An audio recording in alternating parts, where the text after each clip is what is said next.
Là, ça fait 2 jours qu'on est en floraison et comme tu peux le voir, j'ai fait quelques petits trucs avant de passer en flow et je vais t'expliquer qu'est-ce que c'est.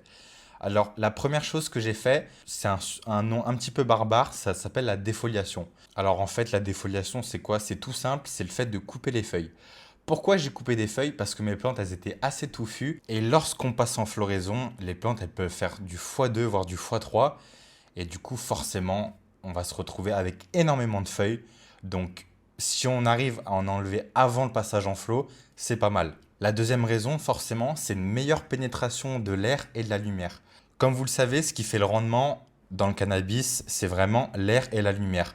Plus une branche elle est exposée à l'air et à la lumière, plus ses têtes vont être grosses. Donc c'est pour ça que le fait d'enlever des feuilles à des endroits très stratégiques, ça va vraiment permettre de laisser passer plus d'air et plus de lumière aux branches que nous on veut.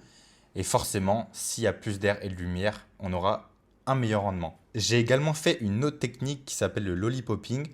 Ça, pareil, c'est un surnom un petit peu barbare, un peu anglais, etc. Mais c'est super simple. C'est juste le fait en fait d'avoir coupé environ 20 à 30% du bas de la plante. Pourquoi? Parce que c'est une partie qui n'est pas exposée à la lumière et à l'air. Dans tous les cas, ça va jamais se développer.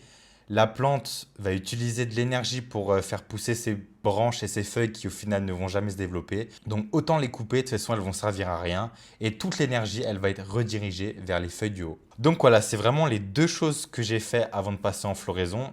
Et après, j'ai switché en 12-12. Et pour savoir vraiment comment appliquer les deux techniques parfaitement, eh ben, soit tu étais sur mon live Insta et je t'ai expliqué, je t'ai montré exactement comment il fallait faire, etc.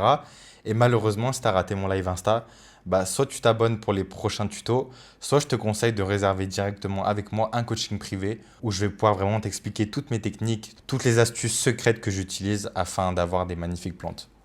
Enfin bref, ça c'était le jour où je suis passé en floraison. Là on est jour 2.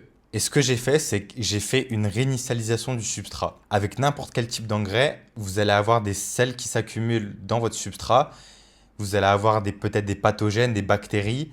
Et ça peut causer des problèmes de pH notamment. Et du coup, pour éviter l'accumulation de sels dans le substrat, donc en gros l'accumulation d'engrais, et pour éviter qu'il y a des bactéries qui se développent et qui font fluctuer mon pH, eh ben, j'ai appliqué ce produit à titre préventif, histoire de vraiment réinitialiser mon substrat, que je reparte à zéro et que je fasse ma floraison en toute tranquillité. Alors là, c'est le 4e jour de floraison et forcément, maintenant, il faut arroser.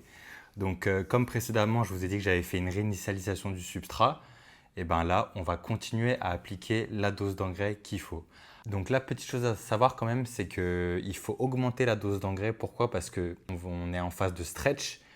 Donc la phase de stretch, ça dure environ 21 jours et c'est là où la plante va le plus grandir.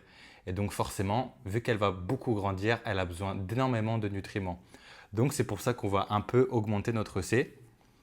Parce que vraiment, vous allez voir que la plante, comme je vous l'ai dit au tout début, elle peut doubler, voire tripler de taille en seulement 3 semaines. D'où l'importance d'avoir des nutriments qui sont présents dans le substrat afin que les racines puissent puiser dans cette eau et du coup avoir les nutriments.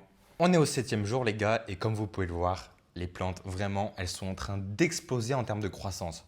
Et ça pourquoi? Parce qu'on est vraiment en phase de stretch. L'arrosage précédent, j'avais arrosé à 1.7, 1.8. J'ai vu qu'elles ont très très bien réagi. Du coup, cet arrosage-là, maintenant, on va passer directement à 2. Bon, vu qu'on parle de l'arrosage, moi j'arrose quasiment tous les jours maintenant. Pourquoi? Parce qu'on a un climat chaud. Je suis autour des 26-27 degrés. Pourquoi je suis dans un climat chaud? Parce que ça va vraiment en fait stimuler en fait la plante. Si jamais vous avez par exemple une température trop faible ou alors une humidité trop haute, même si vous apportez une bonne quantité d'engrais avec un bon EC, le souci c'est que vous allez peut-être avoir des carences ou des problèmes. D'où l'important, toujours je me répète, mais c'est vraiment la base d'avoir un climat bien géré. En fait, si vous voulez, la culture de cannabis, pour avoir des récoltes exceptionnelles, il n'y a jamais d'astuce secrète. C'est pour ça que vous voyez sur Insta, etc., j'en parle souvent, mais je vous recommande jamais d'acheter des suppléments, du PK, du truc racinaire, etc. Parce que ça, c'est juste des gadgets qui coûtent ultra cher et qui vont peut-être améliorer de 1%, 2% votre récolte ou votre qualité. Alors que si vous vous focussez sur la base, donc quand je dis la base, c'est le climat, les soins apportés, donc quand je parle des soins, c'est par exemple faire du topping, faire une défoliation au bon moment, etc. Et ben vous allez avoir des récoltes exceptionnelles. Pas besoin de faire 90 mélanges. Faut vraiment vous focus les gars sur la base.